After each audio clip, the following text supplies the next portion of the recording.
प्रयागराज में एक सेठ जी थे, उनकी बहुत बड़ी संपत्ति थी, उनकी कोई संतान नहीं थी, तो उन्होंने कुंज बिहारी भगवान का मंदिर बनवा दिया।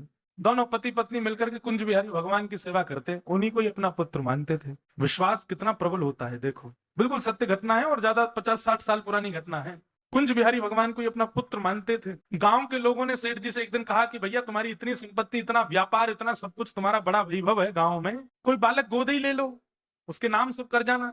सेठ जी बोलते अरे बालक की क्या जरूरत है, कुंज बिहारी मेरे पुत्र हैं, सब इन्हीं का है, जितनी खेती बाड़ी, जितनी संपत्ति, जितना सब कुछ इनके नाम कर दूंगा। एक वयोवृद्ध हंस करके कहने लगा, बोले संपत्ति तो इनके नाम कर जाओगे, पर पुत्र के और भी काम होते हैं, वो कौन करेगा? बोले तुम्हारे कौन करेगा? बोले हमारे तो पुत्र हैं। बोले मेरे पुत्र कुंज बिहारी है, वो करेंगे मेरे सारे काम। बोले अरे काम तो सुनो। बोले बताओ। बोले पिता की मृत्यु पर पुत्र आकर के अंतिम संस्कार करता है, तुम्हारे कुंज बिहारी करेंगे तुम्हारा संस्कार। एक क्षण के लिए कुंज बिहारी की ओर देखा और नेत्रों में आंसू भर आए सेठ जी की। बोले कि मैं देखने के लिए बैठा तो नहीं रहूंगा तब, पर तुम लोगों को दिखेगा, मेरा संस्कार यही करेंगे आकर। कह दी उन्होंने बात, सबने मजाक में ले ली, चले गए। 20-22 वर्ष बाद जाकर के सेठ जी की मृत्यु हुई, और जब मृत्यु हुई तो कोई तो था नहीं उनके परिवार में। गांव के लोगों ने अर्थी बनाई, गांव के लोगों ने सब काम किए, गांव के लोगों ने चिता बनाई। बस उन सेठ जी का एक काम था कि वो शाम को गांव के सारे बच्चों को बैठा करके सबको रेवड़ियां बांटते थे, किसी को कुछ देते थे, मीठा खिलाते थे, सबसे बहुत प्रेम था। तो सब बच्चे उनकी शव यात्रा में गए और सब बच्चे खूब रो रहे थे। उन्हीं बालकों में एक छोटा सा बालक, जब चिता पर सेठ जी का शरीर रख दिया तो वो बालक उनके पैर के अंगूठे को पकड़ करके गए, सेठ जी आप अब मुझे दूध कौन पिलाएगा, रात में मुझे बैठा के दूध कौन पिलाएगा, सेठ जी मुझसे बातें कौन करेगा, सेठ जी मुझे कौन भोग लगाएगा।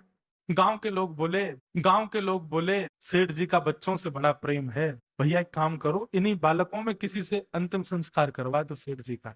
20-22 साल पहले सेठ जी ने कहा था, किसी को इतना याद भी नहीं, तो वही बालक जो अंगूठा पकड़ के रो रहा था, उसी बालक को अग्नि दे दी। बोले तुम ही संस्कार करो। बता दिया, उन्होंने संस्कार किया। संस्कार के बाद सब लोग बोले भैया यमुना जी में स्नान करो, एक एक गोता लगा के अपने अपने घर चलो। सब ने गोते लगाए। जैसे ही उस बालक ने गोता लगाया सब बाहर आ गए, लेकिन वो बालक बाहर नहीं आया। खूब ढूंढा गोताखोरों ने, लेकिन बालक नहीं मिला जमुना जी के अंदर। तब वयोवृद्धों को याद आया, बोले सेठ जी कहते थे मेरा संस्कार तो कुंज बिहारी करेंगे। अरे भाई दौड़ करके चलो सेठ जी के मंदिर में, कुंज बिहारी है कि नहीं देखो वहां जाकर के। सब दौड़ करके गए तो क्या पाया, कुंज बिहारी तो खड़े थे, पर सिर से लेके पैर तक जितने वस्त्र थे सब यमुना जी के जल चुचा रहा था सबसे। मानो उन सेठ जी का संस्कार करके ठाकुर जी है। ठाकुर जी किसमें विराजमान है? विश्वास, भरोसा। भरोसा होगा, मानो तो मैं गंगा मां हूं, ना मानो तो बहता पानी।